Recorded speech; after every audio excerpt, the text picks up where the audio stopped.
retired Marine Corps General John Allen. This is episode number 13 of MEI's Defense Leadership Series. I'd say the purpose and the format of this series are not exactly extraordinary. There are many platforms and forums in town that more or less look like it. But what is unique about this venue is the caliber of its guests, 13 of them so far, and they truly represent some of the world's brightest minds and most experienced voices on defense policy and Middle East policy. I'm proud of every single one of those episodes. And more importantly, I've learned a great deal from my interactions with my guests, and I'm hoping that people who are watching or listening have as well. We created the Defense Leadership Series back in June of 2020, and we never stopped throughout this incredibly difficult pandemic. We started with General Frank McKenzie, the current CENTCOM commander, other senior leadership at the command, former senior officials in the Defense Department, and presidents and CEOs of respected think tanks, including CFR President Richard Haass. Today, we have with us John Allen, someone who has spent 40 years serving this country in multiple high-level positions in the government and in the military. Among many other sensitive assignments, John was the commander of the NATO International Security Assistance Force, ISAF, and U.S. forces in Afghanistan. And certainly this is a topic and a country we will delve into in a minute. Since 2017, John has been the president of the globally recognized Brookings Institution, my home, John, for 4 years, some time ago, under the leadership of my old friend, Martin Indyk. John, I'd like to thank you for agreeing to do this. It's an absolute honor and a pleasure. Our preference, of course, was to do this engagement in our building, but this pandemic, as I'm sure it did to many other organizations and businesses, has thrown a wrench into our operations. We'll have a little less than an hour to talk about various issues related to the Middle East and our involvement in that part of the world. I plan on taking questions from the audience, as many as I can throughout the conversation, and I'll hope you'll be in a position to answer them. Before I give you the floor, John, MEI President Paul Saab would very much like to offer some welcoming remarks. Paul, over to you. Thank you, Bilal. And let me start by commending you, Bilal, for this wonderful Defensive Leadership Series and all the work you do. And it's truly an honor to be with General John Allen today, an honor and a pleasure to have him at this virtual MEI event. General Allen, after his long career in service to the United States, is also now leading what's generally recognized as the #1 think tank in the world. I think you're now 105 years old as an institution and have played an enormous role and continue to play an enormous role today and tomorrow in shaping the United States as a country, socially, economically, culturally, and of course, shaping its foreign policy and its relations with the world.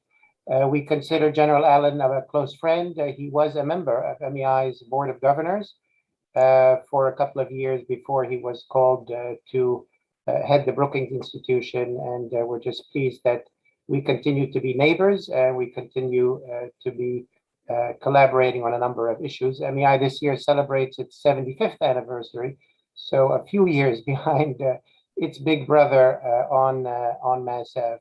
I just wanted to add my voice to welcome you, John, to this session. Obviously, there's a lot going on in the Middle East. There's a lot going on in terms of U.S. policy there. With the recent withdrawal from Afghanistan, intermittent or on and off, on again, off again talks with Iran, the Abraham Accords, great power competition, a lot of question marks about recalibration or retrenchment of the U.S. presence in the Middle East. So I know that I and our audience is very eager to hear your remarks. So thanks for joining us, General Allen, and back to you, Bilal. Thank you, Paul. Thanks very much. Thank you, Paul. John, anything you'd like to say before we start? No, I think we can go ahead and just begin. I think, let me just say that it is great to be with you today. Middle East Institute has always been very dear to me. As Paul observed, not quite as old, but celebrating a big milestone. And we're very, very pleased. I'm very honored to have ever had an association. I've been a great consumer of the work. I look at your work all the time, And Paul, thank you for that quality scholarship and the factor that you play in so many people's decision-making and understanding of the region. And Bilal, thank you for having been part of the family. As we say at Brookings, once hired, always hired. So I know you're part of MEI now, but there is a home around the corner for you at Brookings anytime you want to visit. So thanks very much. Thank you, my friend. I appreciate it. My pleasure. Well, it's only appropriate we start with Afghanistan, General. You know the numbers, and sadly, they're not good. Roughly a 20-year military presence, almost 2,500 U.S. service members killed, which doesn't include American contractors, 66,000 Afghan national military and police. So for those of, those commentators who said that the Afghan military never fought, just think of that number for a second. More than 1,100 allied service members, including from other NATO member states, have died. More than 47,000 Afghan civilians, in addition to several other categories of human cost. And there's the dollar figure, which, depending on how you calculate it, even the most conservative estimate suggests that we've spent north of $2 trillion. And we committed all this, John, and made such a steep investment because we believed that Afghanistan was a magnet for global terrorism. We went after those who attacked us on 9/11 and killed 3,000 Americans. We succeeded in the early months and years of the war, but then the mission changed and became more ambitious. We thought we could help the Afghans build a competent army and a functioning government. Sadly, none of that happened. Not only that, but 20 years later, our own intelligence community and the Pentagon, just very recently, tell us that Al-Qaeda is already regrouping and could pose a threat to the US homeland again within 2 years of our withdrawal from the country. So with that bleak picture, I have to ask you the impossible question, John. What have we accomplished in Afghanistan? Well, with that bleak picture, it's easy for people to conclude that we haven't done a thing, that we haven't accomplished anything. I absolutely disagree with that. When people total up all those numbers at the end of 20 years and then confront you with it, it's easy for individuals to draw the conclusion that it was an entirely wasted effort. First, I'll say that there isn't a day that goes by that I don't think about the kids that were killed under my command, from all services, from all countries, to include the Afghans who fought under my command as well. But we also have to remember that one of the reasons we went there was to protect the homeland. And in a very real, measurable, and tangible way, the homeland has been secure since that commitment. But look, I traveled the length and breadth of Afghanistan, from its northern regions to its southern reaches, from the Iranian border to the Khyber Pass. And I took command of the war in its 10th year. I remember standing in front of the embassy in Kabul with Ryan Crocker, and we talked about our reflections. This was 10 years into this war. We had no idea how long it was going to last, and how long the American commitment would last. But having traveled so extensively, Bilal, I saw a change that had occurred in the Afghan society, that in the long history of this entity called Afghanistan, which has had many different conquerors and many different governments, etc., there was a moment of what I have called the woman-fueled reach for modernity, where women had the hope of being part of the society, where women in civil society, and more broadly civil society itself, was beginning to emerge as one of the key components in shaping the lives of so many Afghans. And while, yes, large segments of Afghanistan during the time that I was there, before and after, were in the hands of insurgents, the Taliban or other elements that were on the ground, that had been the case in Afghanistan for millennia.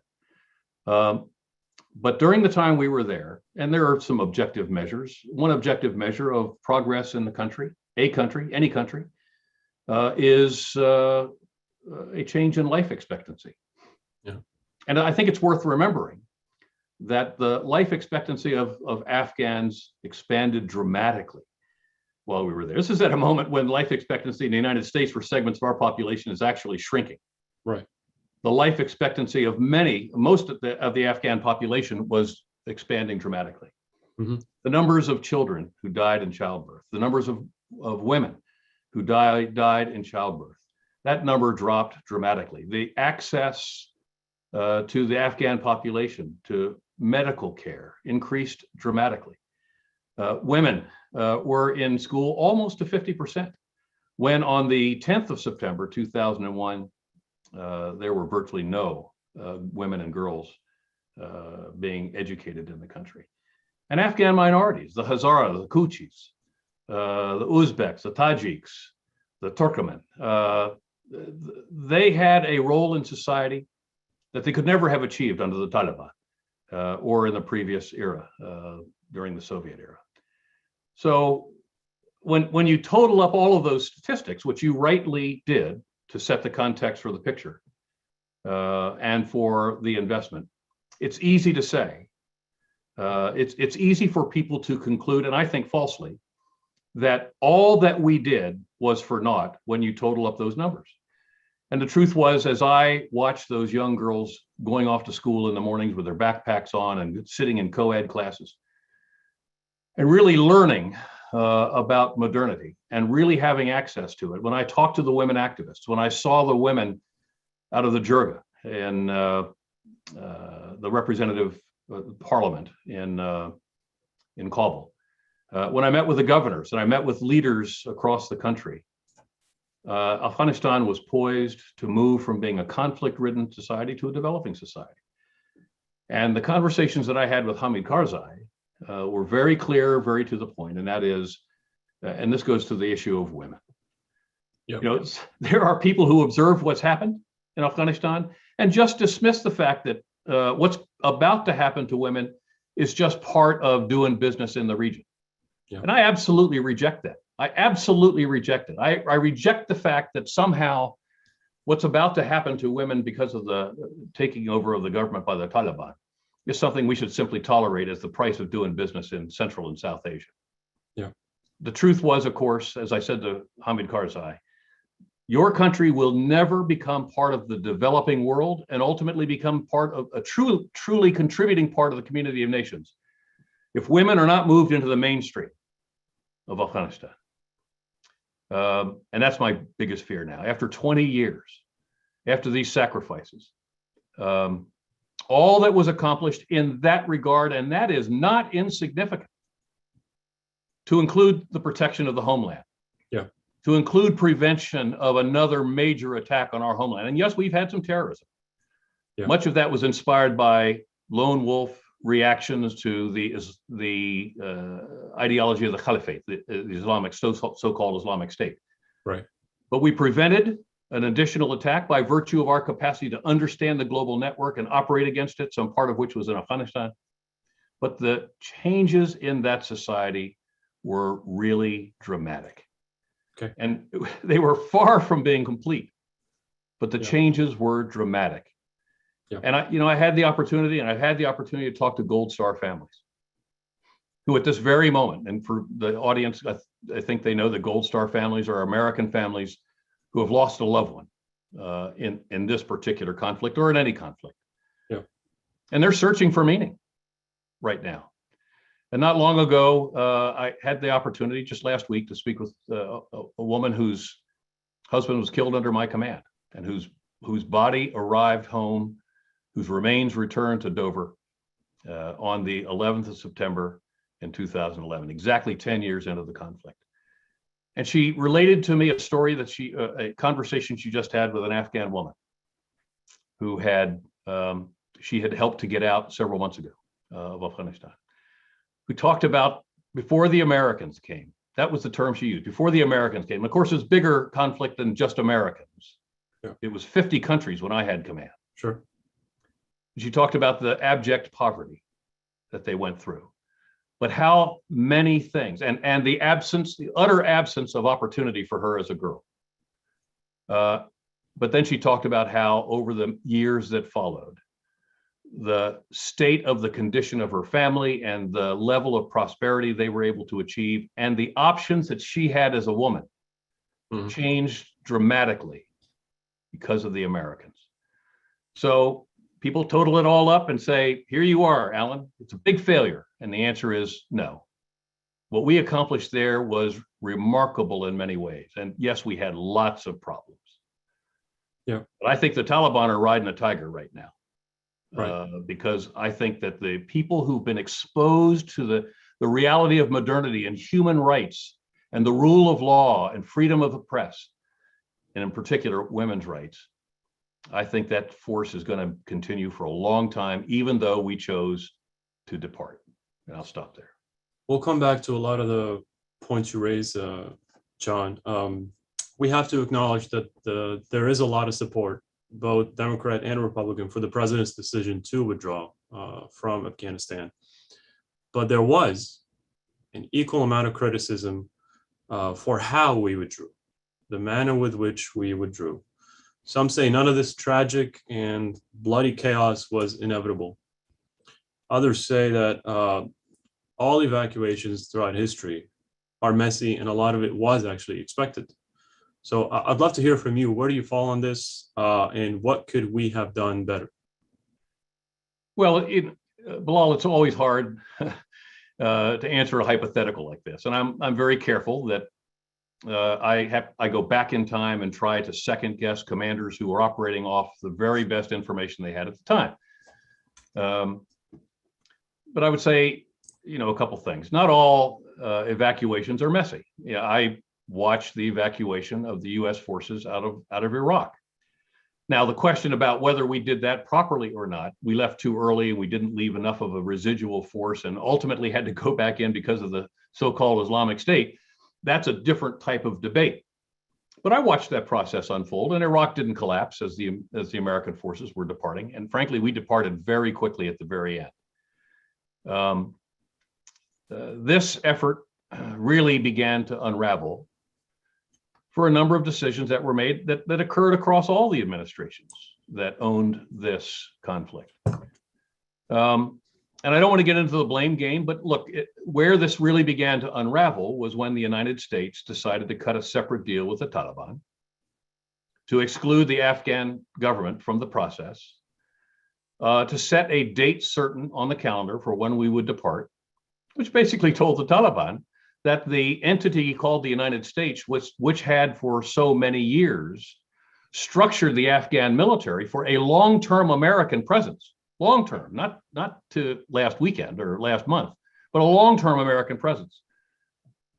When that decision was ultimately rendered into an agreement, then we began to see the real problem unfold.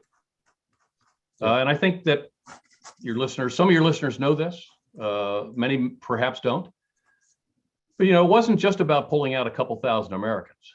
Now, I've been an advisor, and I will tell you that the presence of competent advisors in indigenous forces have several functions, not the least of which, of course, is advising them on how to organize and how to operate in the field and how to resupply and how to medevac but there's a really important dimension to this, and that is the moral and spiritual support that comes from an advisor being present with the indigenous forces. And when we departed, there was a very clear signal that they were on their own. This is after creating a military that envisaged a long-term presence, not a large number, but a long-term presence. But what your listeners, your audience may not know is that when we pulled out about 18,000 contractors. Yeah.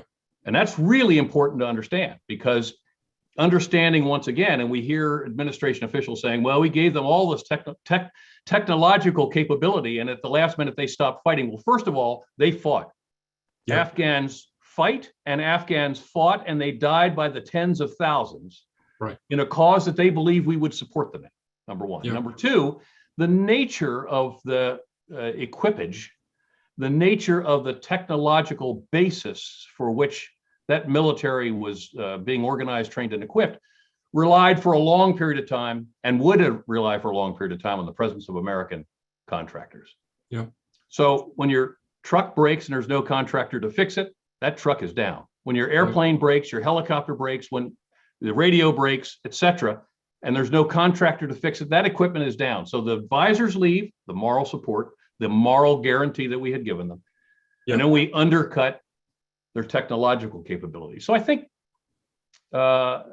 you might get a sense that I could second guess this decision pretty clearly, easily. Sure. But I'm just telling you what the reality is. Right. And the reality is a couple of things. One, Al-Qaeda was supposed to be separated from the Taliban. That was part of the deal that Trump backed us into. And they never did and never will. And Al-Qaeda is still deeply embedded in the region. It's still deeply embedded in its relationship with the Taliban. And then we committed to the Afghan government having to release well over 5,000 detainees. Some of those detainees, most of those detainees were involved either in killing our troops, killing their troops, or killing innocent Afghans. And we committed to that government, which didn't have a seat at the table, to have to release those detainees. And those individuals immediately went out and joined ranks with the Taliban, who were already fighting the army in the field as we're pulling out. Yeah. So there's some real problems here. And we got to be very clear about how what ultimately emerged as a catastrophe around the Kabul airport, how that outcome could have been different. John, you made a very compelling and passionate argument about the future of women in Afghanistan. So let me take a question from Mia Bloom, if you don't mind. I thought it was a pretty good one. After the recent profiles of Salima Mazari in The Guardian and Time magazine, do we expect to see more women mobilizing in Afghanistan on the front lines as fighters, soldiers, or in some other capacity? Is she implying that women would become part of an insurgency? I would say that they would be mobilizing as part of the resistance movement. Yeah, I don't know. Look, the thing about the Taliban, and I had the opportunity to actually negotiate with elements of the Taliban years ago, just to see where this could possibly go. There is this sense among certain observers of this process that there will be a more moderate, a more modern Taliban. Some people use the term a Taliban 2.0 or Taliban 3.0. And the bottom line is, if you are a Taliban and you're an adherent to the doctrine of that movement, there isn't a possibility of being a 2.0 or a 3.0. You're a Taliban. Now, as we all know, as we saw them, this Doha Taliban element that managed to maneuver us into an agreement, they can certainly flex and appear to be moderate. They can flex and appear to be more generous. They can appear to be willing to be sympathetic to women's rights and to give them a greater share or a greater role in society. I think that's possible. I think it's possible for them to appear that way. The reality is going to be very different. First of all, the Taliban is not a monolithic entity. And as I discovered when Mullah Omar, or whoever was alive at that particular moment, we don't know when he died actually, proclaimed nationwide ceasefires during moments of holy days, the Taliban leaders in the field, they feel compelled to follow those orders. And so while there could be the appearance of the palace appearing to be more moderate, when you're down in Zabul province or out in Ghor or up north, chances are the Taliban are just going to do their thing, which is not in any way, shape, or form going to favor the role of women. Yeah. Now, I think first, as you might imagine, as you've probably heard, my respect for Afghan women is enormous because of how brave they were, even during the time of Hamid Karzai, and with 150,000 international troops there. They were very brave, and they paid a price for it. Taliban assassinated them on a regular basis, but they never gave up. And it appears now that they're still not going to give up. The question isn't for me whether they will continue to be a force for change, and I hope they will, and I hope they can remain safe in doing that. I think the question for me is just how much of this the Taliban are willing to tolerate before they begin to behave in ways that we have seen them behave in the past, and we know they can behave in the future. Let's try to bring this back to U.S. policy, and I think I know the answer already, John, because you already touched on it. But as part of our agreement, obviously, with the Taliban, we had to remove all troops. and we had to hand over the strategic airbase of Bagram to the Afghan military, which later on, of course, disintegrated. Was that a mistake? Was that a mistake because it was such a strategic airbase that could have allowed us to conduct more effective counterterrorism operations and even pursue what we call now great power competition? Yeah. Well, unpacking that question could take the entire rest of the session. I understand. And again, I'm very careful about going back and trying to reverse engineer a decision by another commander under different circumstances. And I frankly, and I don't think it's been revealed, I don't know what the commanders involved were, what instructions they were given with any flexibility by the commander in chief. So I don't know that. But let's just talk about the airbase. Sure. When I was the commander, there were 40,000 people on the airbase. So it was, by any standard, it was pretty big. It was the largest, most sophisticated, most capable airbase anywhere in Central and South Asia, from the top of Kazakhstan to the Indian Ocean. Right. That's not insignificant. Multiple runways. Right. The direction of the winds were a little challenging from time to time for drones, but we could run everything out of there, everything, to include having command and control for the country if necessary, although command and control is largely run out of my headquarters across the street from the embassy, but it had the capacity with its infrastructure to do everything that we needed. So when you shut that airbase down, in fact, you'll recall that we didn't really turn it over to the Afghans. We just didn't show up one morning. Okay. We got on airplanes and flew out one night, just leaving the base empty. And when you give up that kind of capability, there's a couple of things that you learn pretty quickly in that region. Your connectivity inside that region and outside that region comes from both the capacity to have command and control, which is a headquarters with global communications capability, and runways.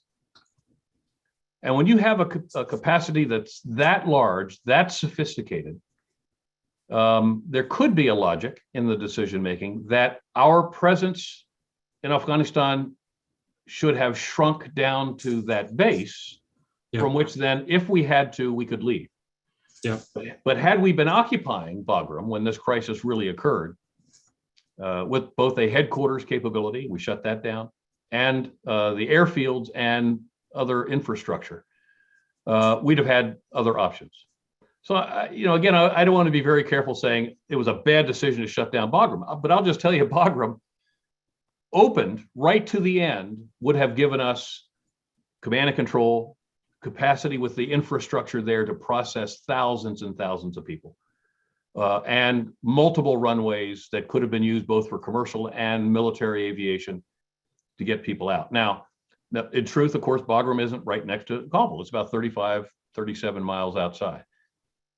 But my guess is lots of people would still have been able to make it to Bagram. We could have secured the area, and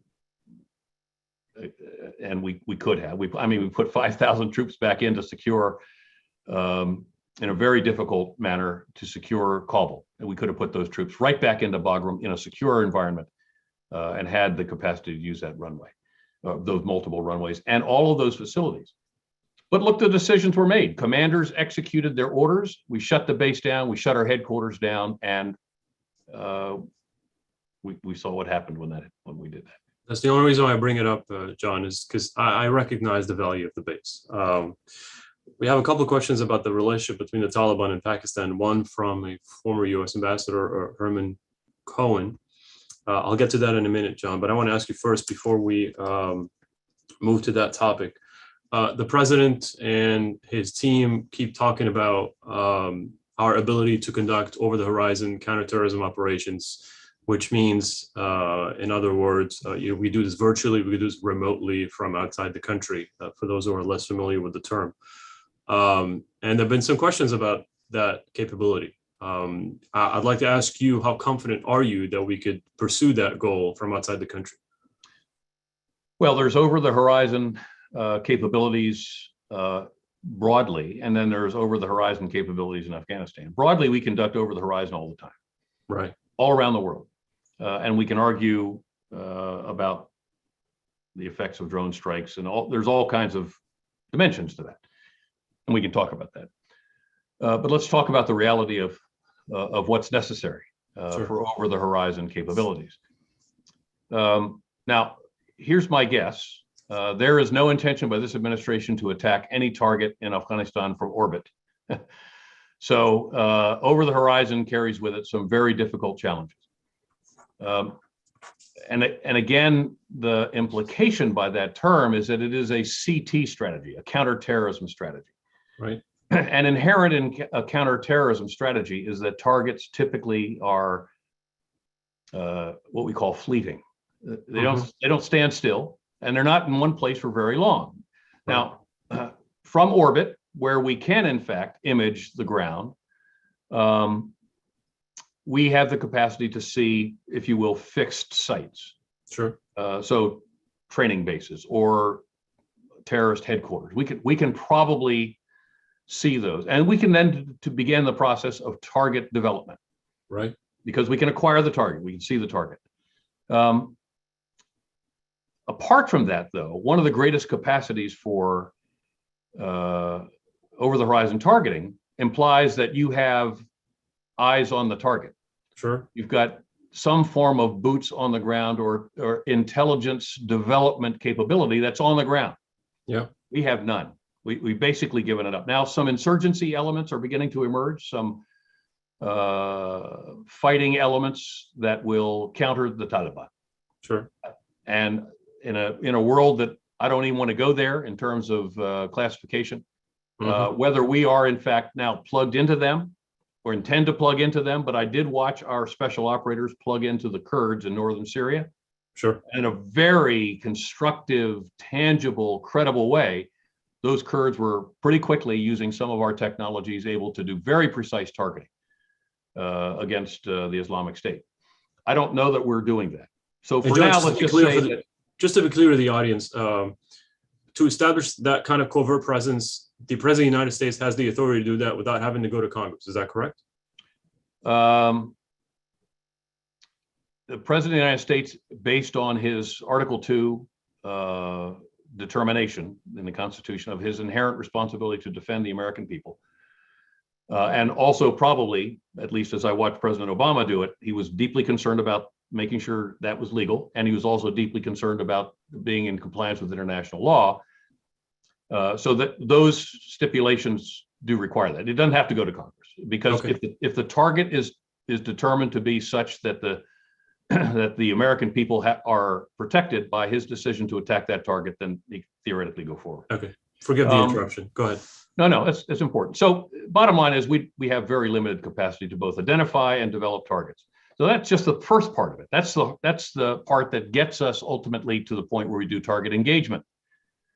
That requires access. Now, Vladimir Putin's been very clear that we're not going to get access to the stands. Now, the stands, for your audience, are the 5 former Soviet republics, several of which border on Afghanistan. And he's been very clear, and I think he has the capacity to speak for the leaders of those 5 countries, that the U.S. isn't going to get access, and we're not going to get basing there. Yep. I think with a very high level of confidence, Pakistan is not going to give us basing in Pakistan, where we did have, in fact, drone basing years ago. Now, here's the difficult part. So let's just say in a perfect world, the previous world, that now forces us to come out of Al Udeid, which is just outside Doha, and make the long haul across the Indian Ocean, multiple refuelings across Pakistan and then into Afghan airspace. But here's the challenge, and we can do that. We've done that for years, and we do long haul target engagement and counterterrorism strikes all the time around the world. Right. Or we might come off of carriers in the Indian Ocean or the Gulf of Oman. Yep. So that's possible. But here's the problem. Look, Pakistan is attempting to find its own way with the palace in Kabul. And Pakistan, let's be very clear, Pakistan was playing both sides of the street in most of this war. It has a relationship with the Taliban, but it has its own Taliban problems, the Tehrik-i-Taliban Pakistan. Sure. And with a Taliban, an Islamic emirate, a Taliban regime in the palace, the the border, the Durand line, or the whatever you want to call it, between Pakistan, the federally administered tribal areas, and Afghanistan, that border in many respects just now disappears, that terror border. And my guess is that the TTP probably feels a wind at their back, given that there's a Taliban Islamic Emirate with some Haqqani presence in the palace and in the superstructure of the Emirates government. Pakistan's going to have to find its own way now with this new government and the new reality of these terrorist organizations. And so here's my point on the over horizon. Are they going to give us overflight rights? Because to get at Afghan airspace, if Iran's not going to let us have it, Putin's not going to let us come out of the north, Chinese aren't going to let us come down out of Badakhshan. So it's going to be up to Pakistan. And is Imran Khan and the Pakistani military going to give us overflight access across Pakistani territory to get on in the Afghan airspace to attack targets that theoretically are either part of the Taliban regime or are allied to the Taliban regime? So, okay, over the horizon, talk about it all you want to, but the realities of target collection, target identification and acquisition, and ultimately target engagement, this is going to be a challenge. Unless we're prepared to violate Pakistani sovereignty, airspace, if they say no, and that's a different issue. That's now between the U.S. and Islamabad and Rawalpindi. Okay. So over the horizon, people throw that out, and they say, "This, don't worry, we've got the sophistication. We can still engage the target. We can engage targets around the world. The question isn't whether we can or not. The question is whether we'll accept the Pakistani determination that we can't have airspace, and we're just going to go no matter what." And that's a different issue. That's now a political and diplomatic issue as opposed to a targeting issue. Yeah, I think that covers a lot of the question that Ambassador Cohen has asked. I want to ask you one last question, John, about Afghanistan, because I know there's so many other topics regarding the Middle East, but obviously now Afghanistan is in the headlines. And this is a subject that is very dear to me, given my previous responsibilities in the Pentagon for security cooperation. So obviously, you're very familiar with the Seagull reports that come out of Congress, which I didn't want to read every morning in the building because I knew that they were going to be pretty bad. And they lay out a very bad picture of our advise and assist efforts with the Afghan military. And of course, we could spend weeks talking about this issue, but just in your own words, where did we go wrong in this process? And what does that tell us about our entire security cooperation enterprise? And just pick one or two major elements in your mind that you think we should be reforming. Recognizing, of course, that this entire process is a two-way street. Obviously, it takes two to tango. But just from our own end, what is it that we could do better, not just in Afghanistan, but elsewhere? Well, a couple of things.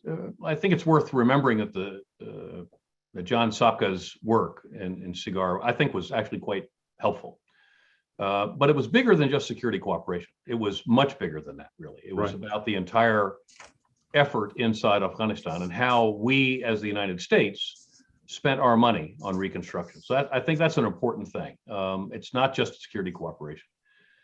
For example, when I took command and I realized that, having been given the specific instruction by President Obama to transition the war, to begin the process of moving Afghans into the lead, one of the first things I did, and I used the term explicitly because I wanted people to understand what my objective was, I used the term BRAC.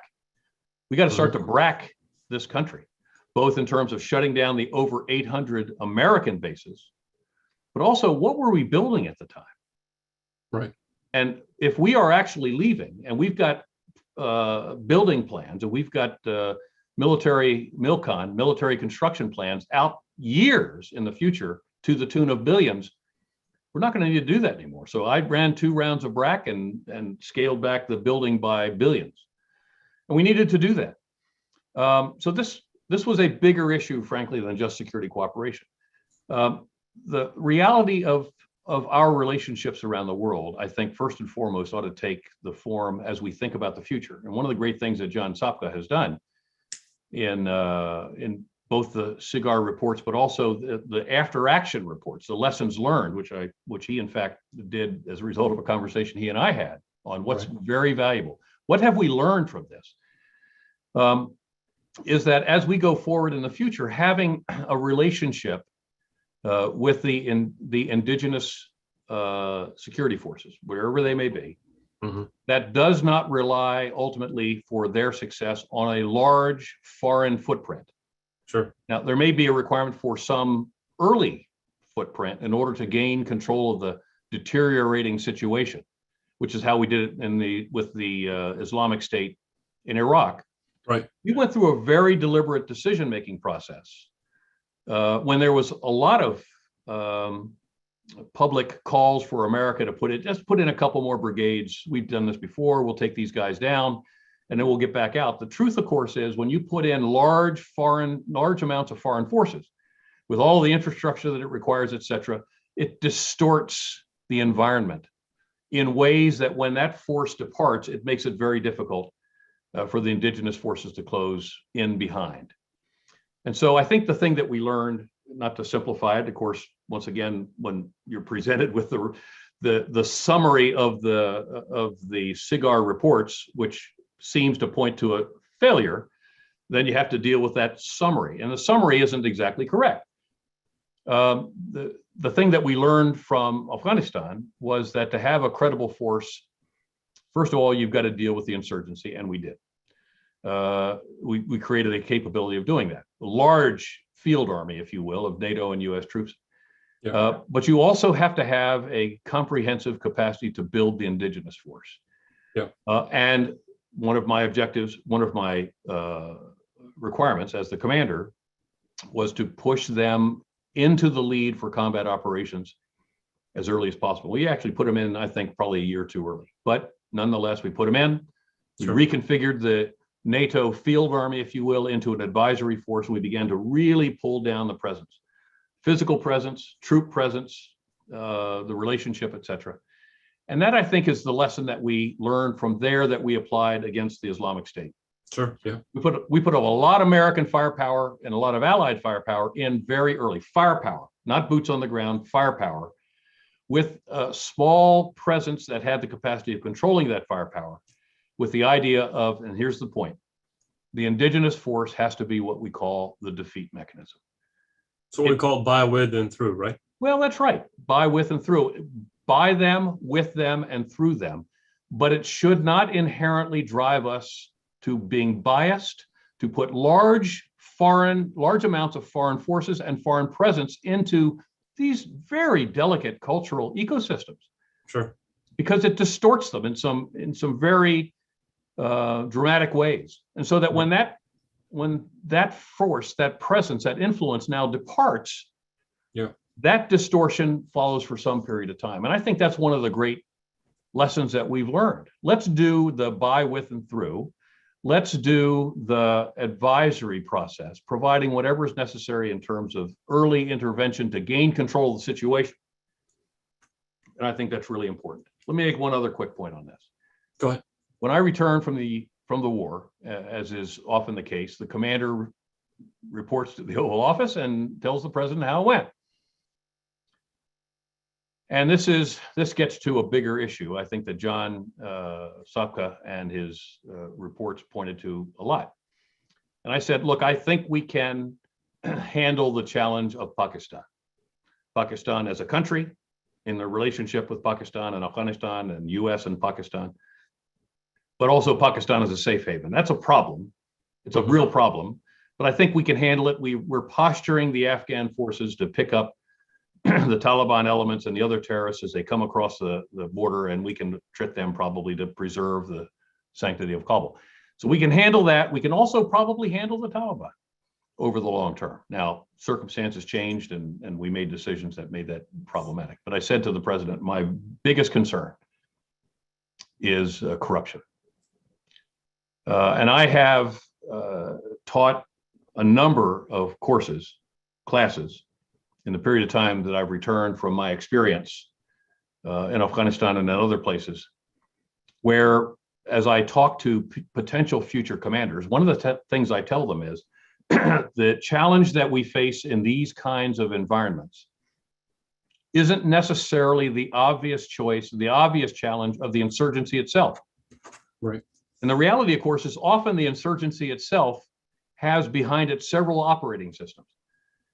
My experience on the ground in Colombia, for example, the FARC there, which was the active insurgency, was really in many respects the muscle for the narcotraficantes, the drug lords and the drug enterprise. Right. And what we discovered from the Taliban was often they were, in fact, the front for the corruption that was fueled by the drug enterprise in Afghanistan. So, to your point, Bilal, about what have we learned? If I was a commander getting ready to be sent on something that looks like a potential intervention, excuse me, one of the first things I would ask is, I need to know everything we have, need to see and read and understand everything we know about the corruption that in some form or another has created a distortion in that ecosystem that has created an insurgency. Yeah. Because often when we get involved in these crises, it's to deal with the kinetic dimension of it. It's almost too far gone.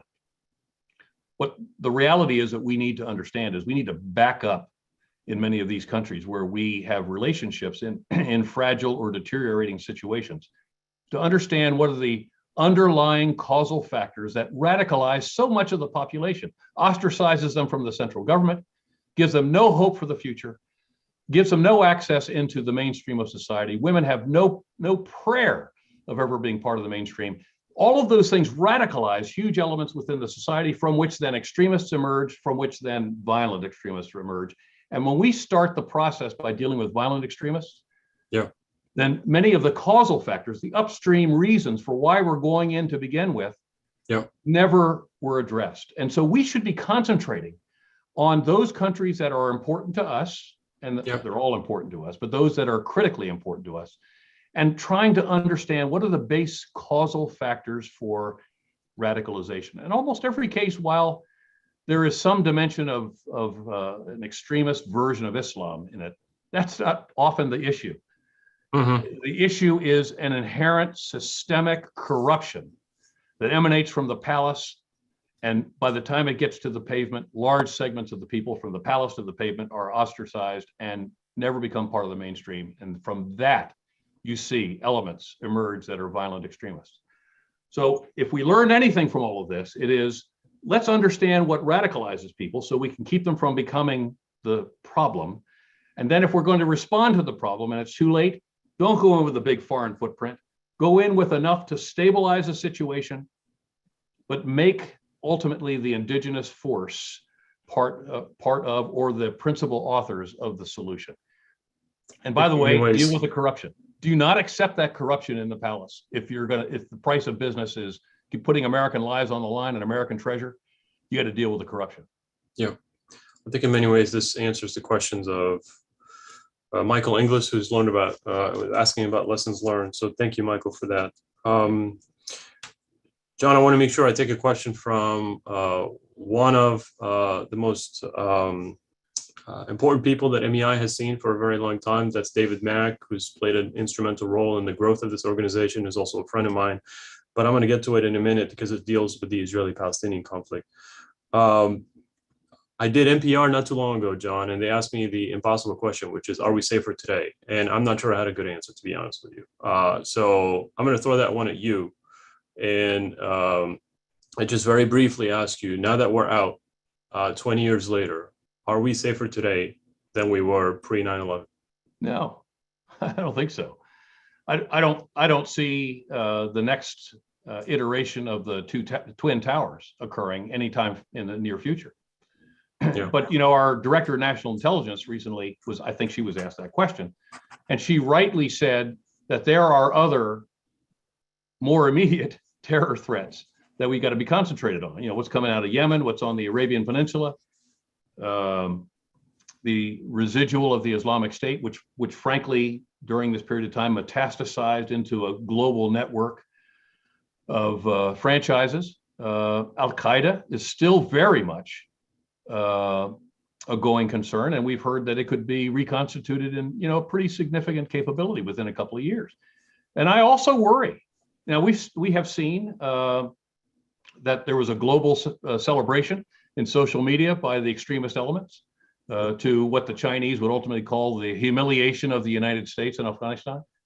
And we have seen I have not seen the intelligence, but I'm hearing that we have seen that there is already a movement towards Afghanistan. And so while we don't necessarily foresee a major attack on the United States, I don't think we're safer.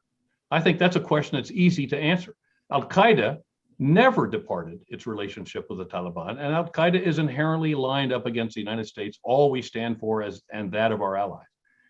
There's a franchise of the Islamic State, the Khorasan province, which straddles the border between Afghanistan and Pakistan. Now, here's an interesting issue. The Haqqani network, which is a virulently anti-Western entity, with Siraj Haqqani now as part of the Taliban government in the palace, the head of the Ministry of Interior. The Haqqani network is a 360-degree terrorist organization. It has relations with the Taliban. It has relations with the TTP, Pakistan's nemesis. It has relations with the Khorasan network, ISIS, has relations with all of these entities. I think we're going to find, as you probably well know from your own experience and research, my own experience is these groups, as I watched these groups as we tried to support them in Syria, these groups move back and forth in their loyalties and their alignments and their affiliations as is necessary to maintain their operational survival. So there's lots of folks out there saying that the Taliban and Al-Qaeda are going to join forces and go after the Islamic State. I don't think that's going to be true. And I think we're going to wake up one day and find out that the Islamic State has created a modus vivendi, a capacity to live with and operate in and out of that region. And here's my final concern. Pakistan and India live on the edge of a nuclear hair trigger on almost any given day. Of course. And we should all be very, very attentive to the stability of that relationship. Right. But there are in Pakistan, and I found in Afghanistan, elements of Kashmiri separatist elements, very extremist, Lashkar-e-Taiba, Lashkar-e-Jhangvi, Jaish Mohammed, elements that are very virulently anti-Indian, or put differently, anti-Hindu.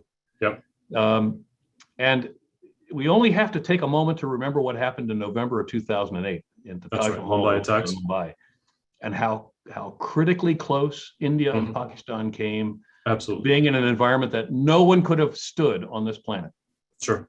That if in fact we have taken all the wraps off of these kinds of groups metastasizing with a Taliban entity, an Islamic emirate aligned with Al-Qaeda in the palace in Kabul, what does that mean for regional terrorism? And the potential, once again, to create an incident where nuclear Pakistan and nuclear India could find themselves in an eyeball-to-eyeball standoff without really any real escalation control mechanisms that exist between the two of them. This is a very dangerous and increasingly dangerous moment. So sorry for that long answer. If NPR asked me the question, are we safer today? My answer would be no.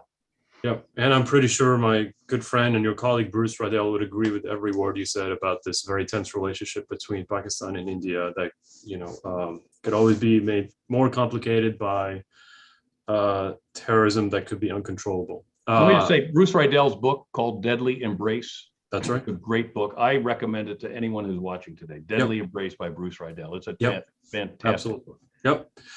I want to make sure I take David Mack's question before we run out of time, John, because I owe David. In one of your diplomatic roles, you work with the Obama administration on the hopeful dialogue between Israel and the Palestinian Authority. Israel controlling the territory between the Mediterranean and Jordan, where Jews are likely to become a smaller and smaller minority, now seemed farther away than ever from the Zionist dream of a Jewish state, which is also democratic. Do you see a way out of this dilemma for Israel and Palestine? What can we do to help? And if you can remind the audience, what role did you actually have during that time? Sure. I had President Obama attempted to create an outcome with the Israelis and the Palestinians to have a two-state final resolution. He tried it twice, and I was involved in both of those efforts. First time I was still in uniform, so it was not a high-profile effort. Part of CENTCOM, and as we know, CENTCOM doesn't sit until just recently with Israel in our AO. So that was very quiet. Right after I retired, John Kerry asked me to come back in and I worked with him as the senior advisor to the Secretary of Defense. And I ran the security dialogue to set the conditions ultimately for an acceptable security environment from which then final status issues, Jerusalem, end of conflict, end of claims, all of those final status issues, which are persistent impediments to a final two-state solution, where that security environment could be established that permits that to go forward. So I did that for about 15 months or so. The Gaza war in 2014 brought that to an end. I remember saying to John Kerry at the time, and then later would say it to the president, that I'd done a number of things in my career, but I wasn't sure that I would ever do something more important than to try to help Israel to remain secure and to be a democratic Jewish state, but at the same time, to create an environment where a peaceful, sovereign Palestine, responding to the desires of the Palestinian people and theoretically to the region, could be created to live in peace, not just with Israel, but live in peace and not become a platform for terrorism for the region. And I wasn't sure that anything I'd ever done could be more important than that, because if you can solve that issue, so many of the other ancillary issues surrounding Middle East peace can also be addressed. For a whole variety of reasons, I think we made great progress in being able to identify a way forward on the security piece. But as I said, the Gaza war in 2014 really brought that to a conclusion. We got one more minute, John. I'm very sorry about that. Since that time, we have seen the planting on the West Bank. I think Gaza's still off the table as a potential solution for a long time, and we believed it that way. But the planting of the security barriers on the West Bank and the movement of settlements, many of them we considered illegal settlements onto the West Bank, has made it, I think, technically on the ground very difficult to foresee a contiguous Palestinian state. So that at a physical level makes that difficult. Now the question is there the will for Israelis and Palestinians to come together? I think we've got some very serious issues on the organization of a Palestinian side to be a credible negotiating partner. And in the last administration, it was very clearly lined up with the Israelis to the exclusion of the Palestinians. Yeah. This administration calls once again for a two-state outcome. The physical reality of that is difficult to envisage, but America has been part of ensuring Israel is secure. That has not changed. But we've also been part of trying to find a solution that the Palestinians will have a sovereign, independent, and peaceful state. That has not changed under this administration as well. My hope is that remains an aspiration, although the physical dimensions of it, I think, are quite difficult for me now to envisage. Copy. Okay. Especially where we are today. And I'm very conscious of so many of my Jewish friends today who were observing Yom Kippur, and I wish them a great day. We'll have to leave it at that, John. And trust me, I had 4 or 5 other more questions, but we ran out of time, and there's an important program coming up at MEI on climate change, which I'm sure you recognize how important it is. I want to thank you and tell you that this is not the end of this conversation, and you are most welcome to come back to continue this. Thank you for your service, sir, and thank you for your leadership at Brookings, and you have a great day.